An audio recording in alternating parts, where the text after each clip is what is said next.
Welcome to another episode of Two Ales and Hockey Tales with Wally.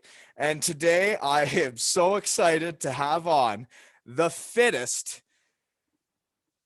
jackedest 35-year-old your wife has ever seen. Just an absolute beefcake that you don't want your wife following on Instagram, because I tell you, um, he makes you feel bad about yourself. But a 10-year pro, his journey took him to Italy, Norway, Hungary, and Japan, and is the inspiration for starting this podcast. Jeff LoVecchio, how are you doing today?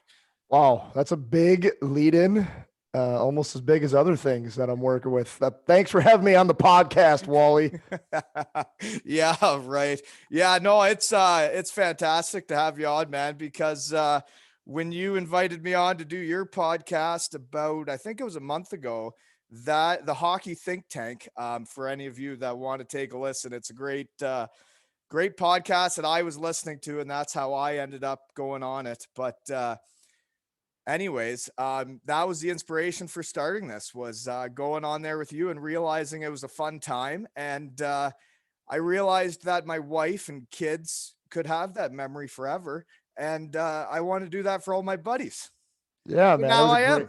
Yeah, it's dude, I'm so happy for you. Like it's so exciting. It's really cool to hear that we inspired you coming on because we've had so much fun over the last. I think we've been doing it now for like either a year and a half or 2.5 years, and literally your episode and probably one after it put us over 500,000 downloads. So thank you to you. Yeah, I don't think it was my episode that put you over the top with the other people you've had on there. I think it was Daryl Belfry, right after me, which is the skills coach of Austin Matthews, Connor McDavid, basically Nathan McKinnon, every top guy. Yeah. That's who you had on after me, eh? Like, way to make me feel dirty. Just two great humans, two great humans. It doesn't matter if he got like 20,000 downloads and you got like five. It's okay. It's not a competition. No, but actually, since we're talking about it, I wouldn't mind bringing this up since you're the inspiration. Is within 2 days of putting out the first episode, which I didn't really know what I was doing, and I got it out there. Within 2 days, it was listened to in 10 countries. If you count the UK as one country, but it was listened to in the UK, Canada, the US, Germany, Denmark, Switzerland, Austria, France, and I know the Welsh goat listened in Norway, and Kumar in India, which will be a fantastic podcast if I ever get a sponsor. Let me tell you. Dude, that's so exciting and so awesome. Spreading the Wally brand across the world, man.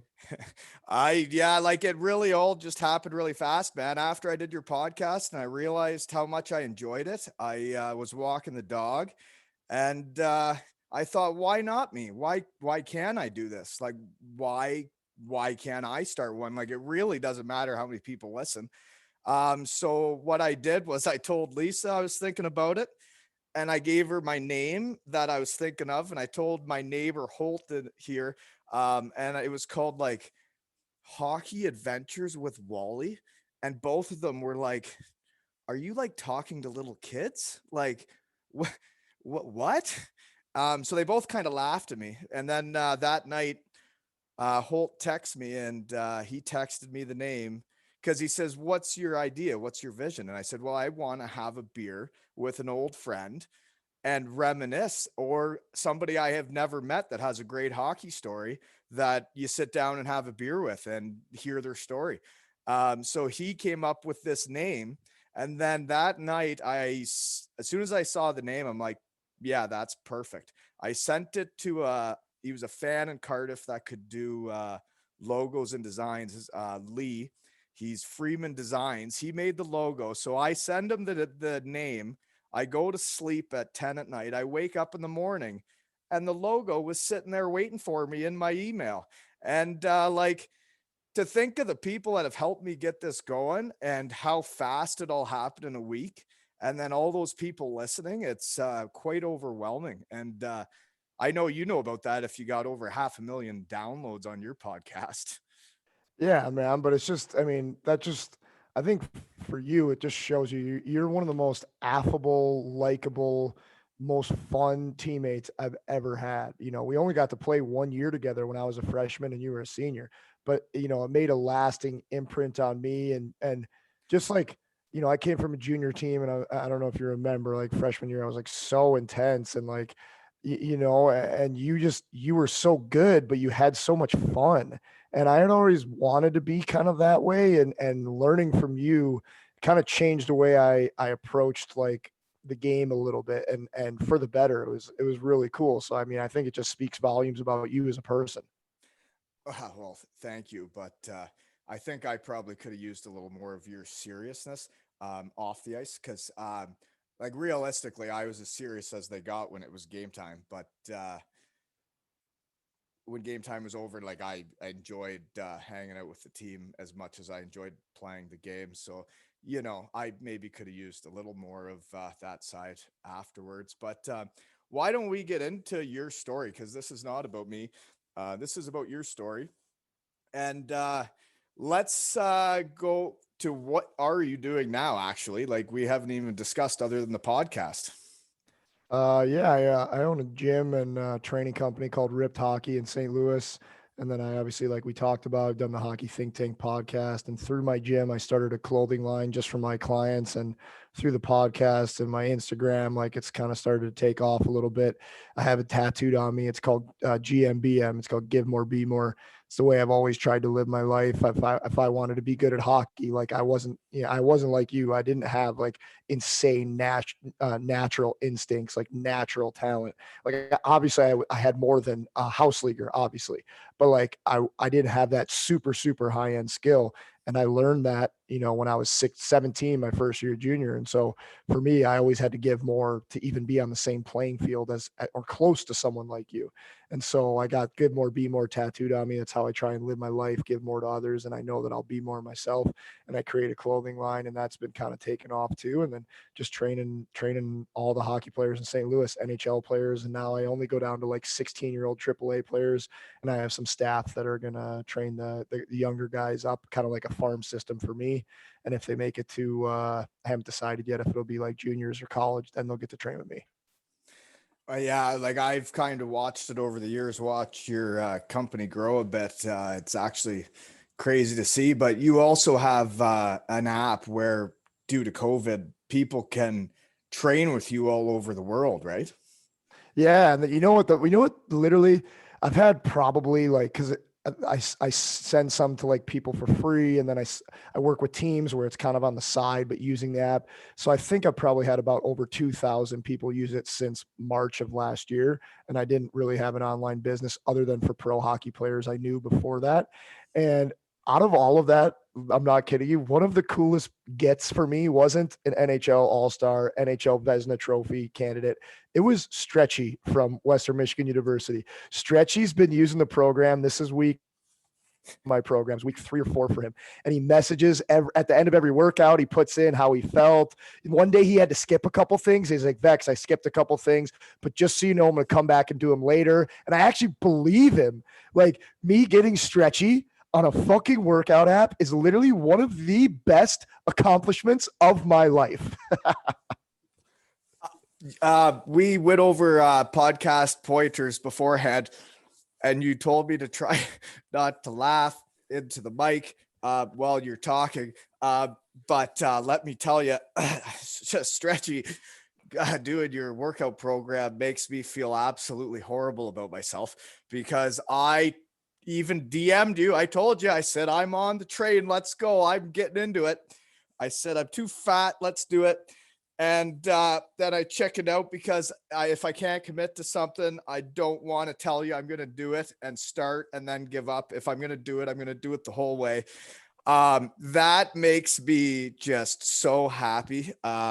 So happy. Like, I just think it's hilarious because Yeah, that just is so stretchy. I've actually asked him to come on this someday to discuss our Narch championship in roller hockey in Florida. You still talk about that's all you talked about when I was a freshman and you were a senior in 2005. You guys are still blowing each other over a fucking roller hockey tournament.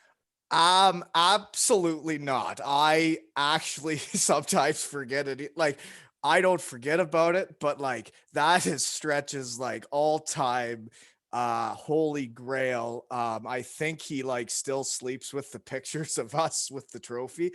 Um, and I don't even think he needs the iPad to do other things. He just looks at the pictures of the roller hockey tournament.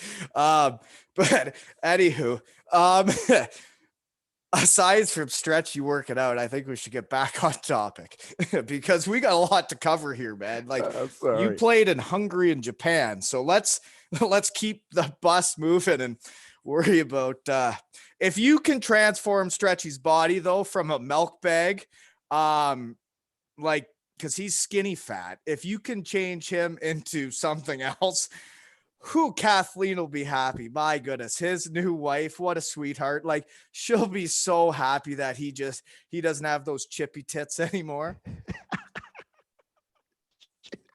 Yeah, man. I mean, obviously, if he was in person, I could be helping him even more. But this is the next best thing, so I'm really excited and hope he continues past week one. And if there's any other Western Michigan guys listening to this, like any guys I ever played with, I'll send you my training for free all the time. Steve Silver's been using it for since March, since he's been using it the entire time. He lost like 40 pounds. Like, dude, he's shredded. Like he literally, we talk all the time. He's always doing the workouts. He created his own home gym. I helped him kind of decide what he needed in there so he could do my workouts, and he's killing it. It's super exciting. So any other Western alums, I'm sure some of the old boys will listen to this. Dude, reach out to me and I'll send you my stuff for free, 100% all the time. Well, like, yeah, I know you do stuff like that, not just for the Western Michigan boys too, and that's why you're so successful. So, um, and I also saw Silver's into jujitsu and whatnot too, kind of makes me jealous. But anyways, we better move on, man. We got a lot to cover, and we haven't even, yeah. So, how did your childhood go from there? We didn't go from childhood to Western Michigan and how you got there, did we? We haven't even talked about childhood yet, bro. That was pre-show. I was gonna say, like, man, we yeah. How many? Are So you sure you're only at one ale? Are you at man, seven well, we ales? no, okay, here we go. Childhood to Western Michigan. Bring me the story. The short version, grew up in St. Louis. Hockey was just starting to get pretty big. Then people literally used to laugh at us, like when we'd go to tournaments for AAA teams. When I started playing AAA, and like, you're from St. Louis. Do they even play hockey there? Like, I am not exaggerating. I literally remember being at a select festival when I was 15, hearing the Michigan guys who were in my room. They thought I was asleep, and I heard them say, "Man, these guys from St. Louis are actually not bad at hockey."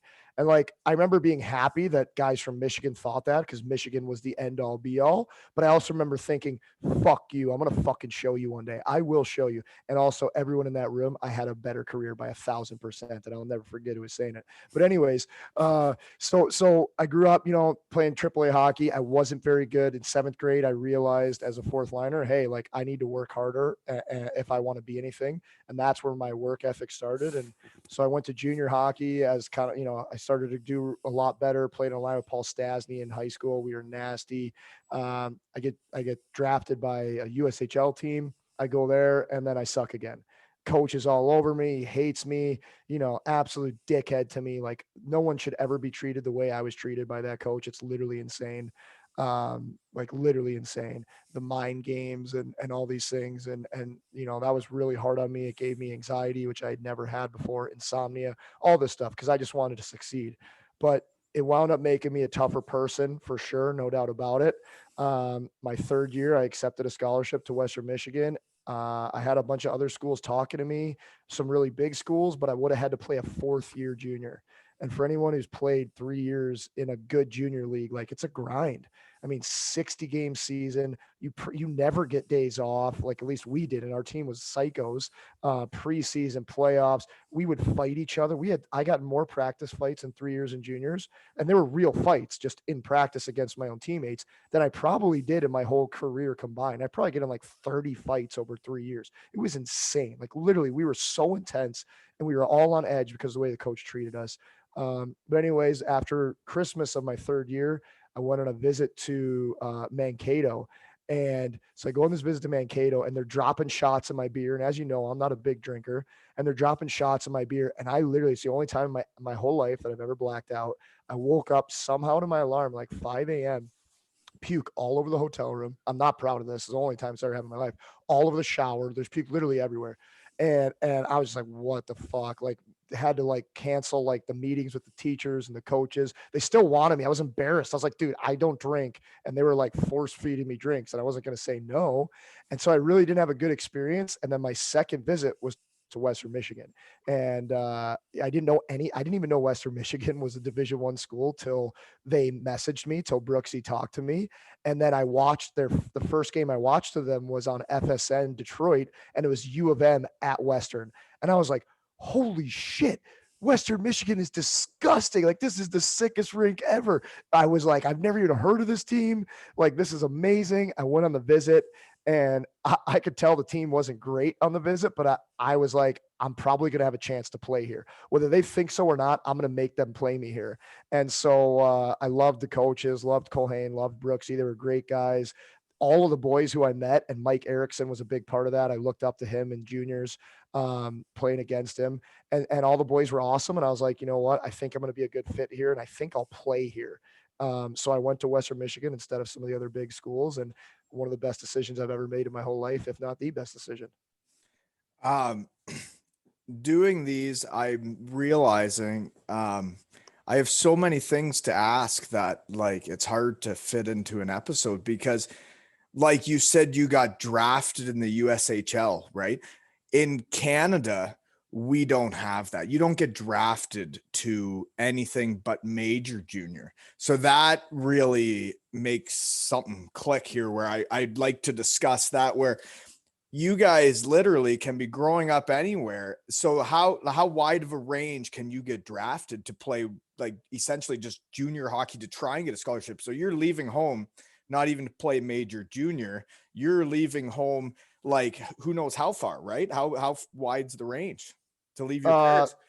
the league's pretty big now. There's teams all over, but something that us older guys, and you're older than me, especially Canadians, like the USHL is unbelievable. Like I remember a few years maybe when I was in college or first year's pro, um, my old USHL team went up and played all the QMJHL teams and spanked them all. So like the USHL now is like legit. Like it is a really, really good league. Even back when I was playing, it was the best junior league, and it would compete with probably 90%, 93% of OHL, WHL Q teams. Like it is a really good league. So I think so like being drafted into that is similar to being drafted in a major junior, I'd say, honestly, only you're going to go to college after that. So like you're in terms of like if you're going to go pro, maybe you're a little bit later in development, or you just have a different path. You're going to go play 1 year of college and then turn pro, or 4 years, you know. But yeah, I don't even remember anything about the draft back then. It was one of the first years and it wasn't even that big of a deal.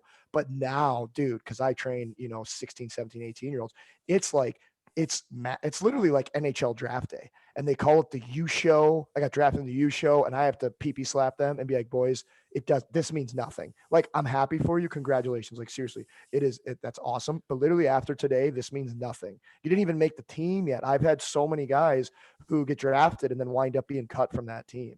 So they just, the teams are just trying to like grab all the best players and stockpile them. And if they're on their team, great. And if they're not, they don't care. Not that they don't care, but you know what I mean? It's not a big deal. So yeah, dude, now it's a big deal. When I was a kid, it wasn't really. Um, yeah, because I remember when I went to college, I don't think the USHL was not what it is now, and Yeah, for sure. I know it became like a powerhouse kind of. I guess it would have been near the end of my college, right? When you were coming up, that Yeah. was when it was really growing. But um, Okay, that was just one question. Thank you for explaining.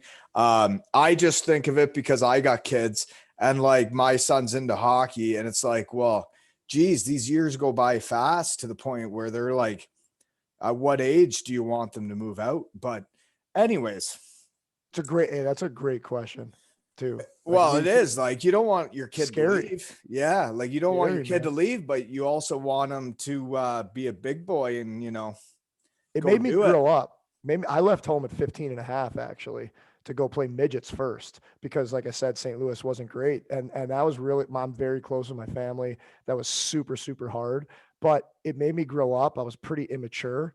And it made me grow up faster and made me way more responsible, So like for me, it was a great thing. I think it's just a family by family decision. And I agree. I was probably again on the opposite spectrum. I was at home the whole time and probably didn't need to grow up because I was just in my hometown doing my own thing and living with mom and dad and have all my buddies. And I really didn't need to grow up until I was in Western Michigan. And yeah. So, anyways, we better continue on because I have so many things go through my brain talking to hockey players, man, of all the things I want to talk about. Yeah. But one of the things that really scares me when you talk about St. Louis and how far it's come, I see what you're doing down there. I see the facilities. I see what these players have to get better. And man, as a Canadian, it scares the shit out of me because we don't have that. We don't have any of that where I am. We don't have anything even close to that.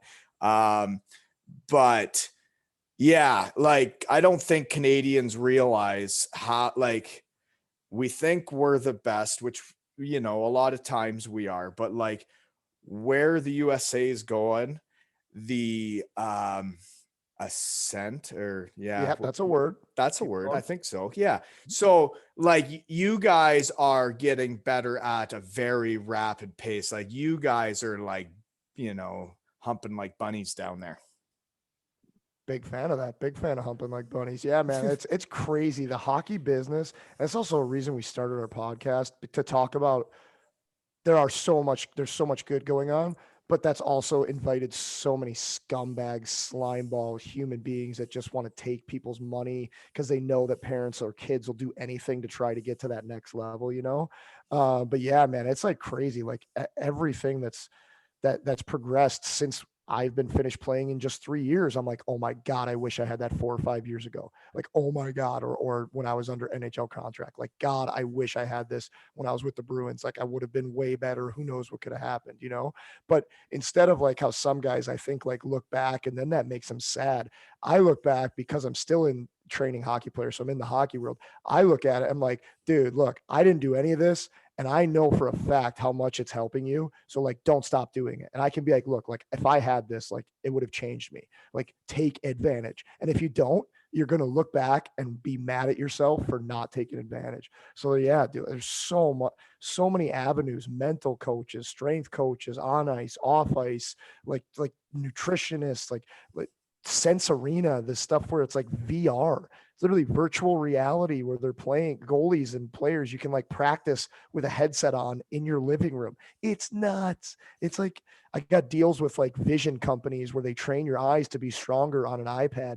You do it 3 times a week and it's guaranteed to make your eyes stronger. If your eyes are stronger, you're going to be better on the ice. Like all these little tiny things that I'm searching for my guys to try and teach them so that they'll have a leg up. And hopefully the Americans keep doing it and the Canadians don't. So we win more world junior championships like this year. Um, yeah, as much as I hate to say it, I wouldn't be surprised that that'll be coming in the next decade for all the Canadian fans listening. I'm sorry I said that. Um, but like yeah, I see like the US development program and like if I'm being honest, like Colby's got dual citizenship, man. Like if he was actually good, like I would rather that route than what you do in Canada, but like, Canadian people may not like hearing this. So let's move on. Um so this is a guy who went from being a freshman. I believe he had someone else living in the hotel room with him. at the start of the season. And then the coaches realized who they had, what he was about, how he can inspire people, get people working out. And then they switched him to become my hotel roommate to, I guess, inspire me and get me living right. Because then he started teaching me about vegetables and carbs. And he was actually the first person that taught me to keep drinking water until it pees clear the night before a game. And we would he'd make me sit there and drink water until it was clear and I couldn't go to bed. And let me tell you, that's not good when you grew up as a bedwetter. Oh, the things you didn't know literally still amaze me, but that's why you are Wally. Um Amazing. yeah, no, like I didn't know any of it, right? Like I was just living, man. I still am. Yeah, it was unreal getting a room with you too, because like I said, I don't, like you literally every day you were smiling, every day you were having fun. If you played a bad game, like it's not that you weren't upset that you played a bad game by any means, but you were able to like get over it, or like still live. If I had a bad game like back then, like literally, I literally would go in the car and I would grab my steering wheel and try and like rip it off and scream fuck as loud as I could, because I was so mad that like I played bad or I let the team down. And that wasn't like pressure from anyone else. It was pressure from myself. And then like I see a guy like you rarely ever had bad games, but if you did, like, or we got spanked, which I'm sure we did a bunch that year, like you could still live your life and enjoy it. And that's something that I needed to see, because where I came from in juniors, it was like if we lost or we didn't play well, the world was over. So it was really eye-opening and instrumental in my hockey career moving forward to see that. Um well, what I would say to that though is I internally um would yeah, I couldn't handle not playing good. I really couldn't. I couldn't handle it at all. But maybe that was the vision I put out there, that but like if something was my fault and like they scored because I messed up, I would be the first one to say that is on me, right? Like I don't think it makes sense, like the game's over, right? Like the game's over. You went in there with the best of intentions to play great. If it doesn't go good, review it, figure out why it didn't go good. There's no point on being that mad about it. It's already over. Like you can't change it. That's always my vision. But then there were times where like you cost the game. There has actually two times in my career where I remember like I cost the team the game. And I still remember the two times that happened. Um, so it's not like I could continue my life with it. But, anyways, we need to keep going, man. We got to keep moving. We It's keep talking. buzz. Yeah. So you left school early. So you went there, not even on a complete full ride, we'll say. You went from that to becoming the captain in a year to then leaving school after your junior season, which a lot of people thought I was going to do, but then there was a lockout that year and I never got the opportunity. But you actually had to make that decision. I never did. So the lockout took care of that. For you, how did you decide like you were ready and it was time to go and you didn't need to do another year of school and even that graduate? Well, it was actually the easiest decision ever, because I had over 20, 25 NHL teams trying to sign me after my sophomore year. I had a really good year. I played on a line with your boy Paul Shahura and Patrick O'William O'Gallivan.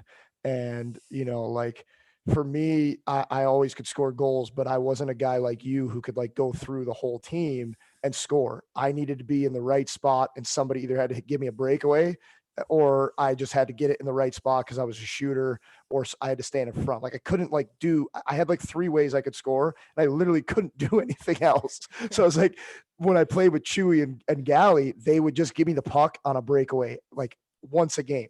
I was good at breakaways, or they'd find me in the slot, all alone where I had a little bit of time to get like a hard shot off. So playing with them was unbelievable. And confidence is unreal. Your confidence is high. So I scored a bunch of goals that year and did really well. And the team did well. So I had so many teams wanting to sign me. The Ducks were taking me to lunches and dinners, and I met with the Sharks for dinner. And like Anaheim took me to Detroit's playoff series, all the games. I was down there meeting the coaches and some of the players, and they were like, if you want to stay another year, it's up to you. If you want to sign, we'll sign you to cap right now. And my stupid ass, I listened to the coaches and which I'm not being mad at them at all. They were telling me their honest opinion. I still believe that they were being honest with me. They said, we don't think you're ready for pro hockey yet. We want you to play another year. And so we decided after that year, and I said, okay, then this will be my last year, my junior year. And then I'm going to leave, just so you know. And they were cool with that. And we lost Shahura because he's graduated, and Mark Letestu, who I also played with sometimes, because he signed after his freshman year with Pittsburgh because he won Rookie of the Year in the CCHA. And then, like, instead of having two sick lines, we only had one decent line.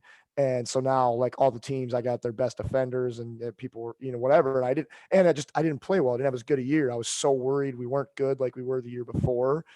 So that was very fucking stressful for me as a captain, going from like last place to like whatever we got, fifth place in 1 year. And I was the captain. I felt like I was a big part of that. And then we sucked the next year. It was very hard on me.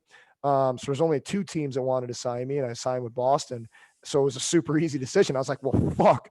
I went from like every team wanting to sign me to two teams wanting to sign me. So I better sign this, because if I stay another year, who knows what's going to happen.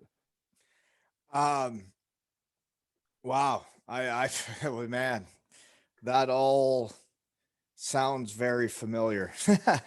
uh, yeah. I don't even, man. Yeah, I mean, I had 50 points after my junior year, and somehow I was convinced not to even have an agent yet, right? So um I won't get into that. I don't think I need to get into that. This is a fun podcast.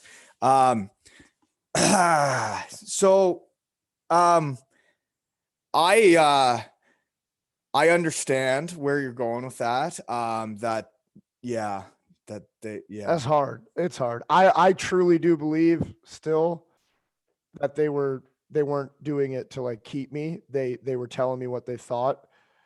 Unless the only thing is, if they didn't know, like, I was ready for pro hockey then. I was on fucking fire. I would have played in the NHL the next year if I signed with Anaheim. I believe that.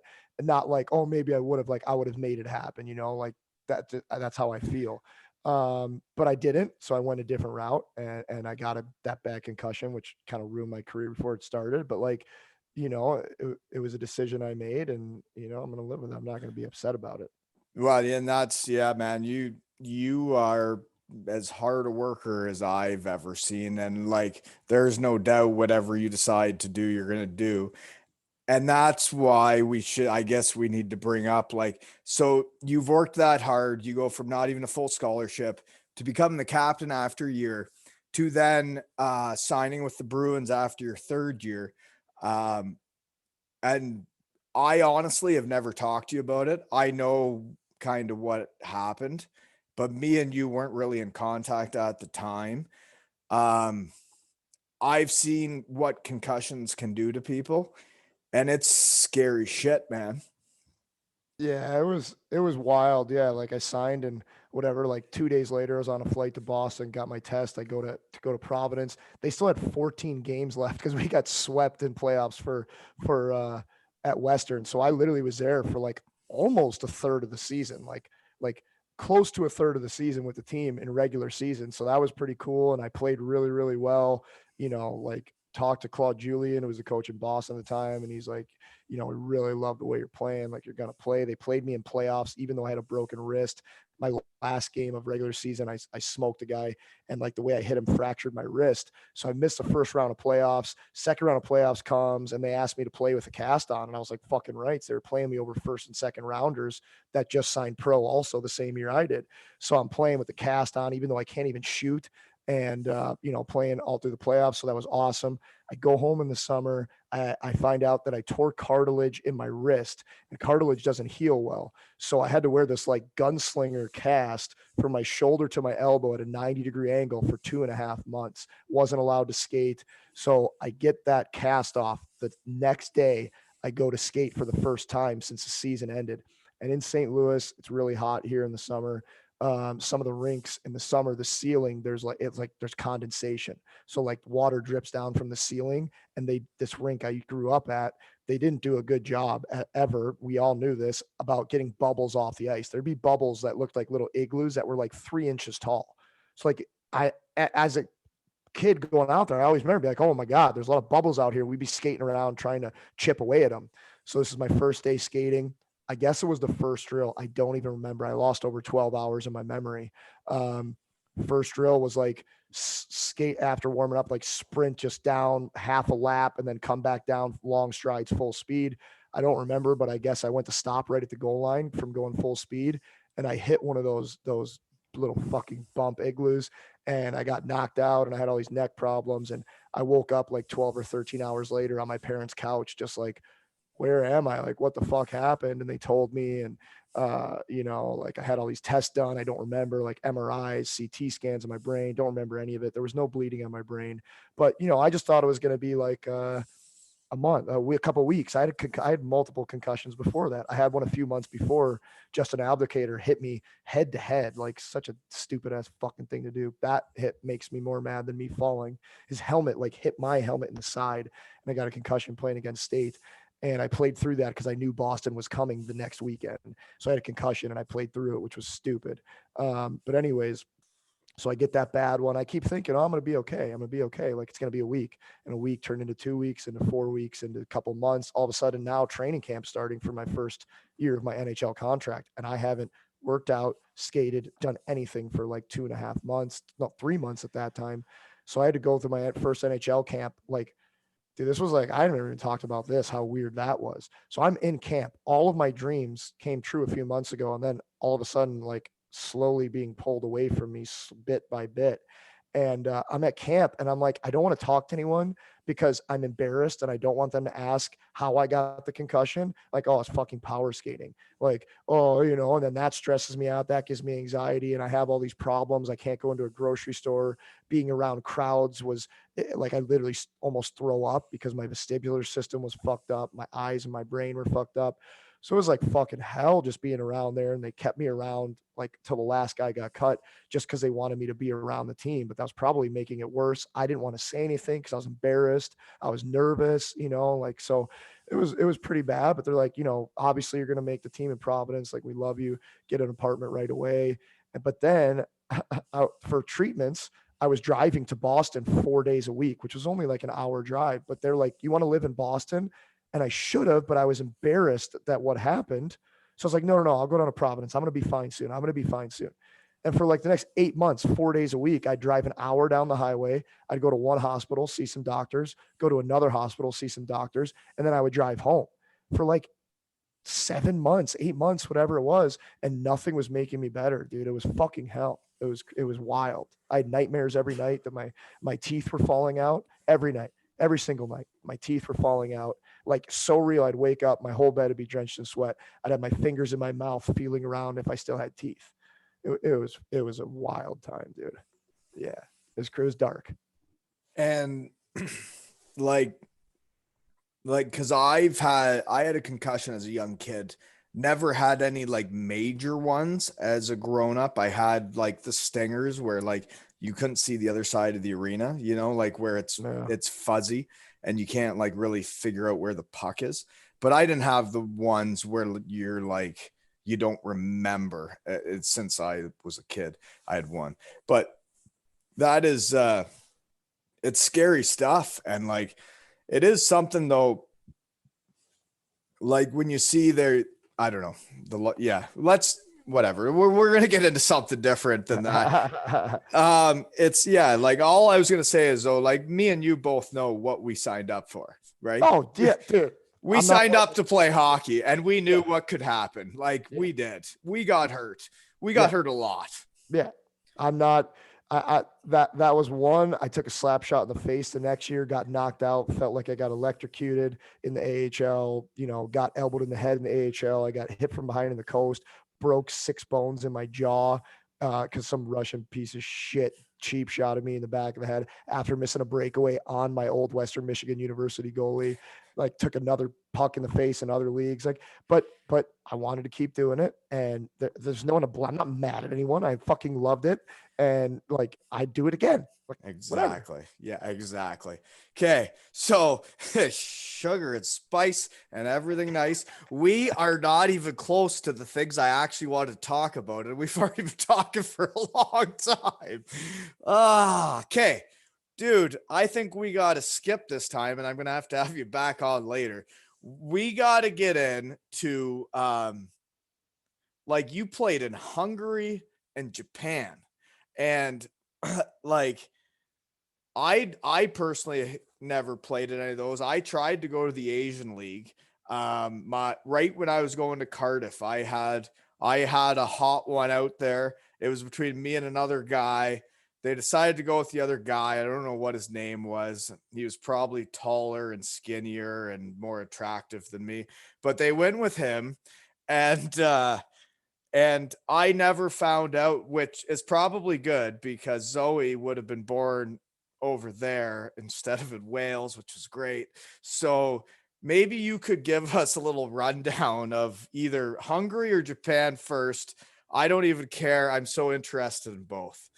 Well, the team that I played for in Hungary was in the Austrian league. So like there's a difference between the Hungarian league and the Austrian league, and it's like about 10 levels in between the two of those.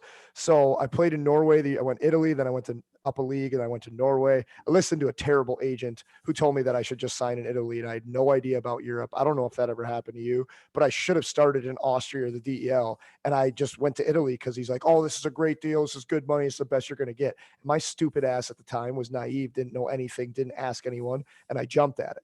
So I started like 2 leagues down below where I probably should have coming out of the career. I decent numbers in the AHL for my type of player. So I go to Italy, whatever, step up the next year, go to Norway, really trying to get into Germany or Austria in the DEL or the EBL, and talking to a couple teams in the EBL and less money in Austria in the EBL in an unreal city in Graz, but the coach did not like what he was saying to me whatsoever, like not even a little bit, his philosophies. I was like, I will not have, he sounded like my junior coach. I was like, I will not have fun here. I'll probably wind What up. was his name? What was his name? It's the guy from Denmark that nobody likes. His Oh, son played for Blue yeah, Jackets. Mario Simone. No, no, not him. Todd Bjorkstrand. Todd Bjorkstrand. Oh, okay. Yeah, yeah. So he Yeah. was a big coach in Denmark, and he's won a lot in Denmark and stuff like that. But like he went through like the maximum amount of players in Austria the year I turned him down. He went through like 50 roster spots, and he was offering me a tryout. And I was like, dude, like look how many goals I scored the last 2 years over in Europe. I'm gonna kill it in this league too. And he was like, just like I didn't like the stuff he was saying to me. So and then he got mad at me when I decided to sign with the Hungarian team because they were offering me more money. And kind of like Western, it was one of the worst teams in the league. And I was like, I'd rather play.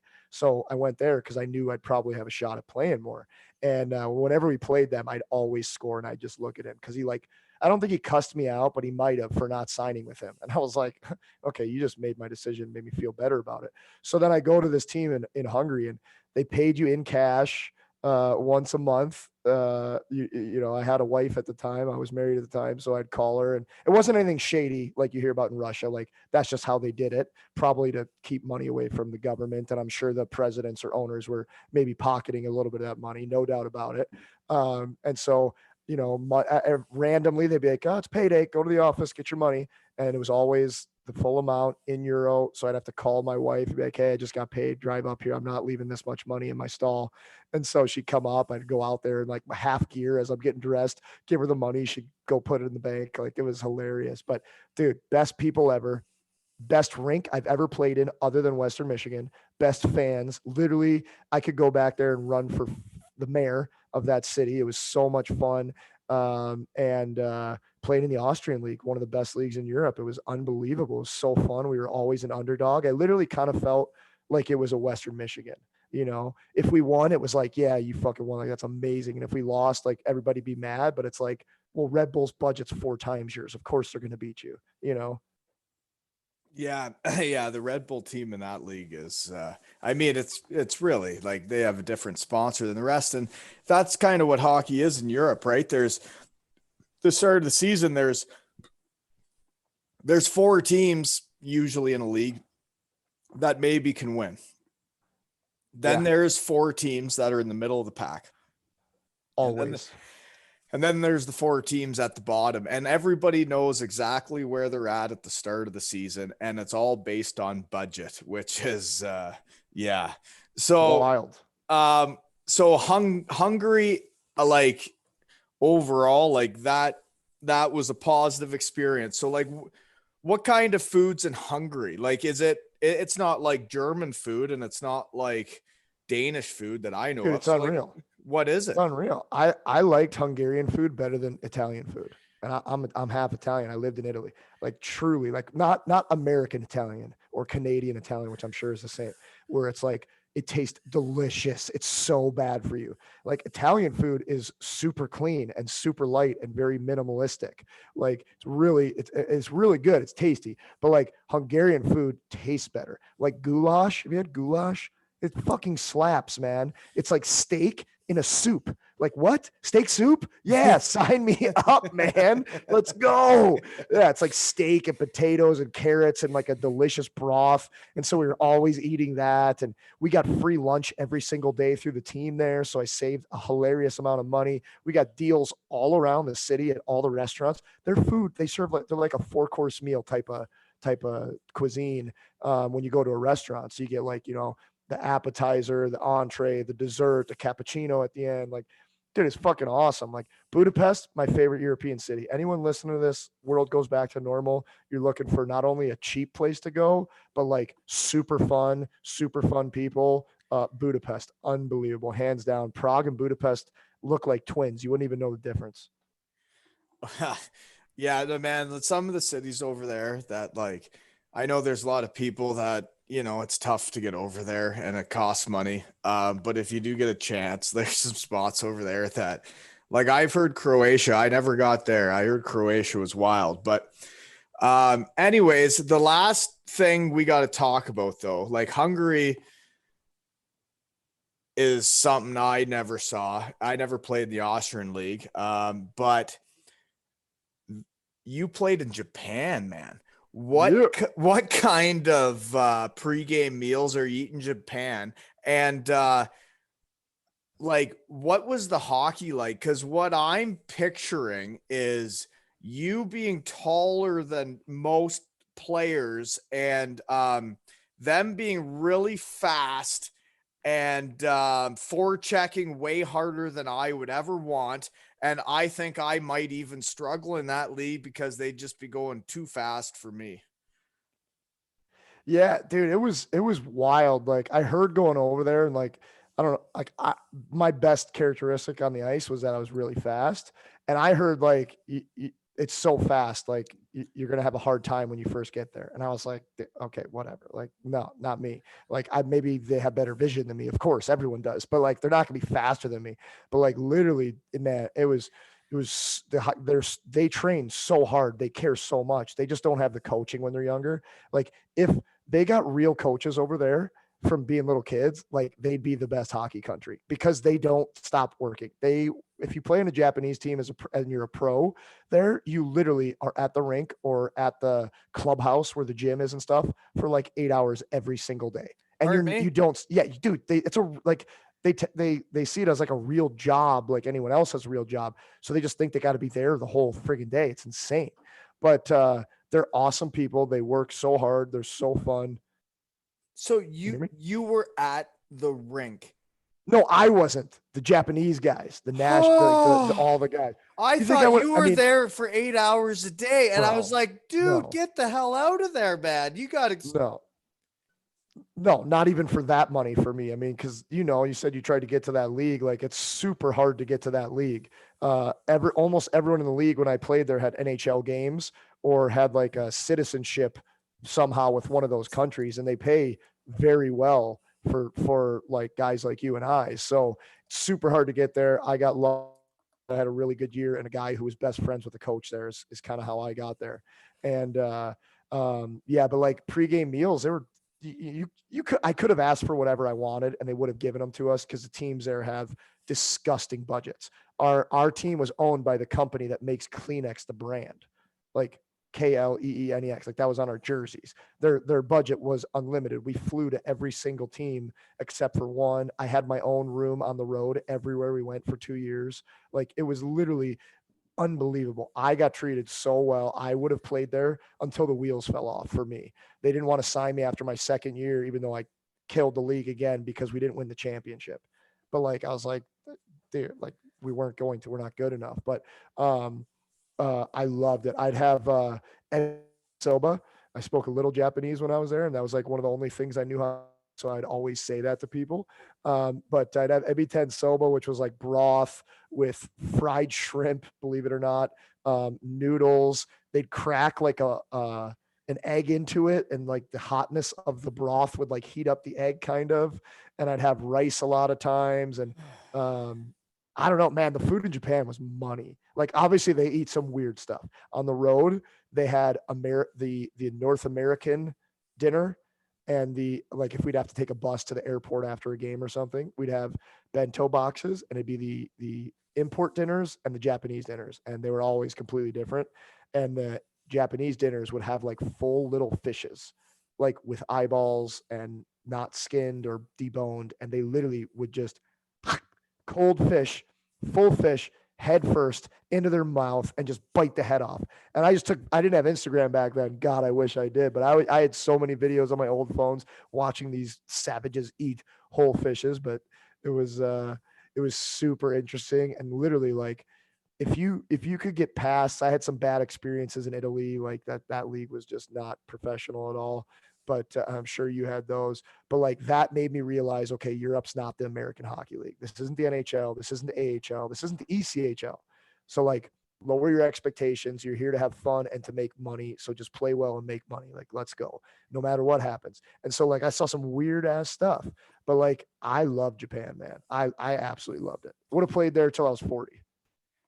I actually saw that today because I had heard of a bit of the money over there, and I had heard of like, yeah, like I don't know anything. I'm not going to pretend I do. I just know that there's like arenas like in casinos where people are gambling, and they're gambling and you're playing a hockey game while they're gambling. Is that not correct?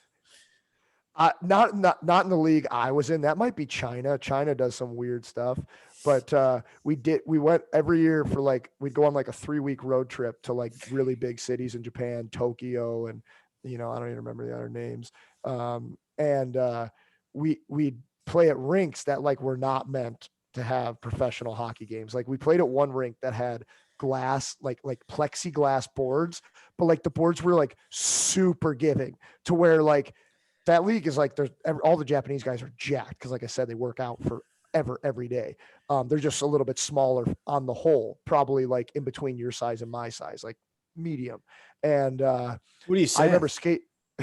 Well, you're a little guy, you know that, but you're gross at hockey and life. But and the team we were playing against was our rivals, and they had three former NHLers on the team, and one of them was Stefan Bayou. I don't know if you know who that is, but he's an absolute meat stick. He played like that, like in that league, like it was the NHL, because he was getting paid so much money. It was hilarious. But for that league, it's literally hilariously insane. But anyways, he's running around, and I remember going at the red line, like, hey, like let's make a pact here. Like, let's not hit each other into that boards right there. Cause like one of us is going fucking through it. Cause right behind the rink was a pool that was open, not like people swimming, but you could see the pool, and pools are warm and they cause heat in the building and condensation. So like, that's how bad the ice was in this one rink we played in. Cause it was like a tour to try and grow the game of hockey throughout Japan. And we played in some just hilarious barns that were just like, not meant for professional hockey, not meant for that level, but it was just, you did what you did, and we had fun, man. So how many imports do they have in those leagues? Because realistically, when you break it down, like I've had really close German friends, right? They're when you're on a team, you might have a couple, right? But then like I go to Cardiff and it's 11 Canadians and whatever and the British guys and you have more closer friends than say in Germany or in Denmark because your cultures are different. You're just not quite in sync, right? Um, what was that like over there? Like, how many imports were there? And was it like there were the Japanese guys and then there's the imports? Because, like you said, with the meals, because the way I liked it, my teams in Germany, when the Germans and the imports got along and everybody was a team, you won. Yep. When they were separate, you lost. 100%. Well, so over the course of my overseas career, Italy, we had 8. Norway, because it was like we had a bunch of Canadian Americans. I think you could have 6 that year, or you could have 7, and we had 9. That's what it was. Norway was 7. Austrian league when I was in Hungary was like 10 or 11. And then the other Norwegian team played on the same. And then Japan was 3. So it was all my team was in that league too. There was Russia, China, 3 teams in South Korea, and 4 teams in Japan. So it was like you flew everywhere, all over the place to all these different countries. So that was really cool getting to see other countries as well. But yeah, man, we had a translator. His name was Kanami Yamaguchi, and he was not a hockey player. He could not skate, but he'd go out on the ice. And this is not a joke. You're laughing. Try not to laugh in the mic. I see it. And he'd come out on the ice. And so the way that every single practice worked, coach is up at the board like a normal hockey team. All the boys are on taking a knee in front of them.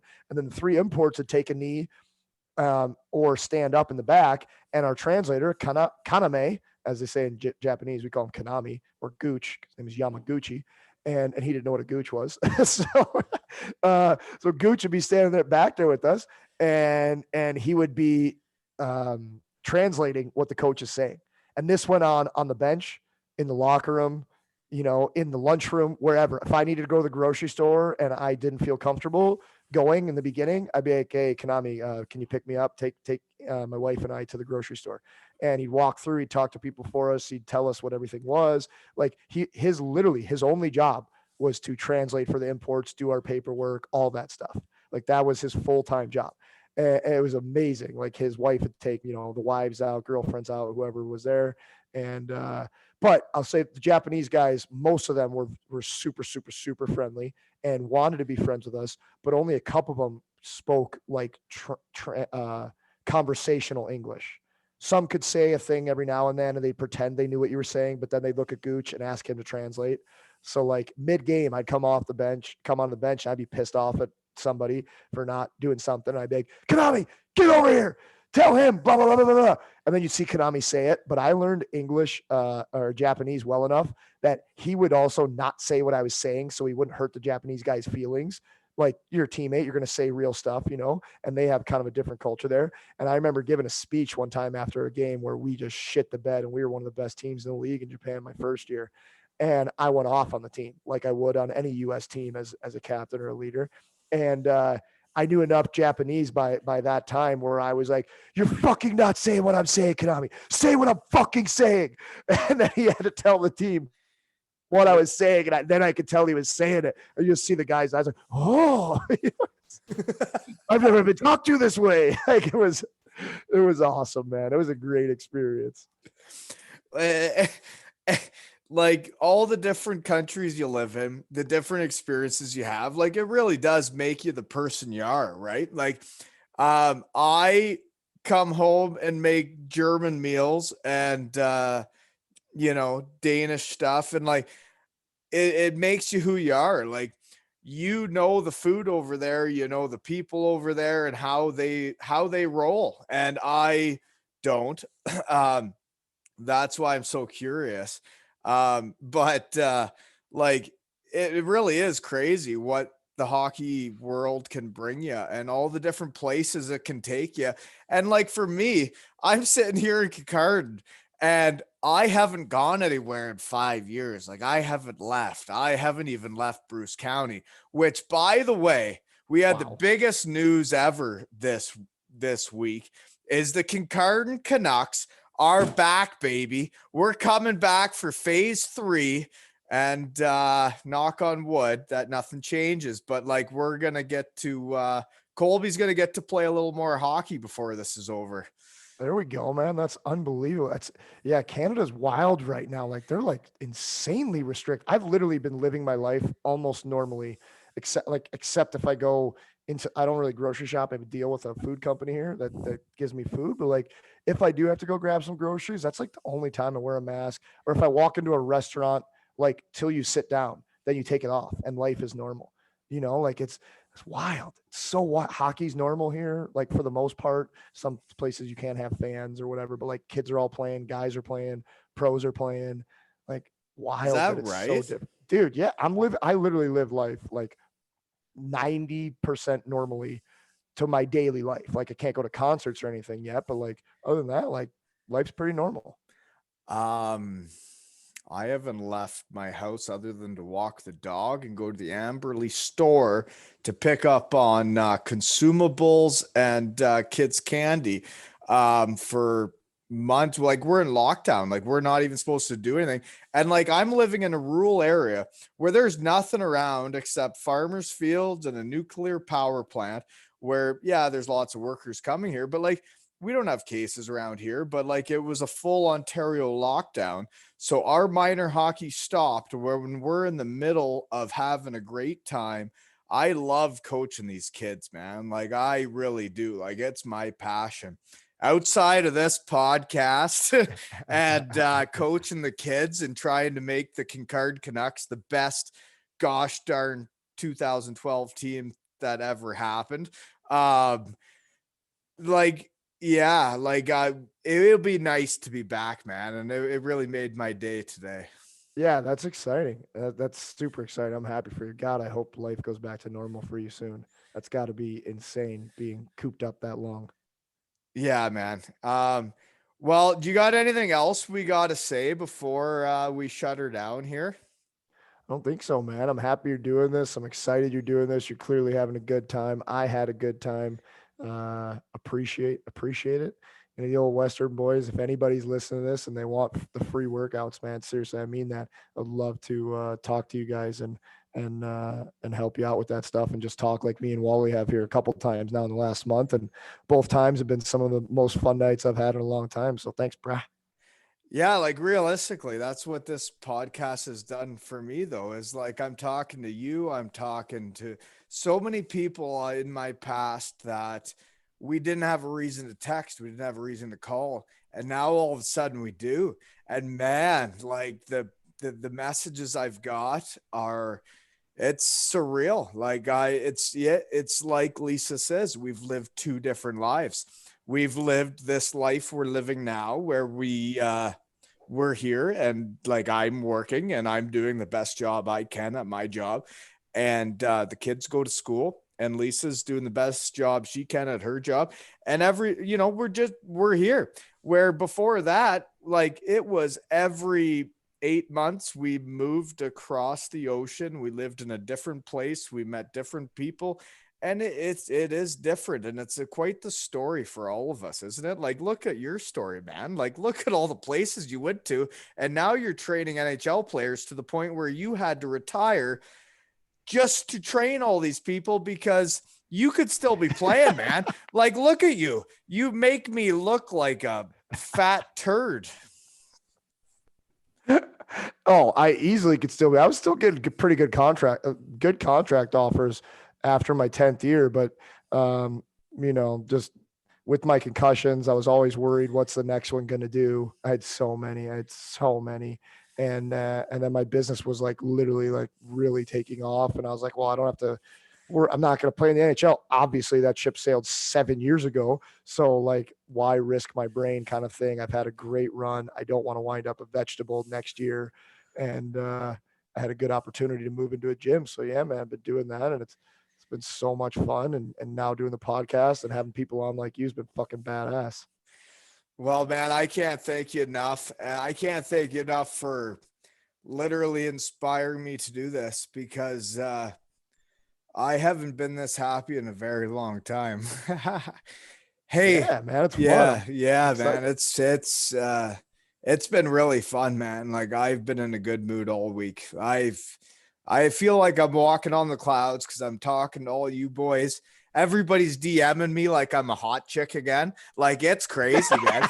Dude, like Like you're I'm putting getting up 20 in college. oh, dude, it's like I got fake tits and the whole thing. Like I'm getting DMs from everybody, and they're like, dude, this, that. Like I get it's from my hometown, it's from this, it's from there. And I'm like, dude, I was just walking the dog and like decided I could do it. And Doing it. guy made a logo, guy made a name. Next thing you know, we're interviewing someone, and here we are. Fucking rights. I love it. I can tell you're having fun. It's kind of like being back in the locker room, honestly. Just It, laughing or going out to lunch with one of the boys after a practice or something on a Wednesday. Everybody, all your friends are working at home and you're out to lunch having a cappuccino on a patio in Europe. Like that's kind of how I feel like it is. It's so much fun here. Man, that's it. Like yeah, we shouldn't talk about it too much because other guys might start them. So we better stop now, eh? Okay, well, thank you so much, Vex, man. Like, thank you for inspiring me to start this because I won't lie to you. I haven't been this happy in a long time. And the other day, I walked the dog down to the beach. I got the music playing in the headphones, and I was feeling so good because I was texting with all these guys and bringing back all these memories. I just did a full blown dance on the beach with my headphones on, like with the dog, and the dog's looking at me like, "What is your problem?" And I'm down at the beach, like just breaking it down by myself. And I was like, man, I haven't felt like Wally in so long that like Oh, that's glorious. I wish that was on tape. I'm glad it wasn't, man, because whew, That's no, awesome. I was breaking it down. Wally's back, baby. Wally's back. Thanks for having me on, man. All I right, appreciate buddy. it. Thank you.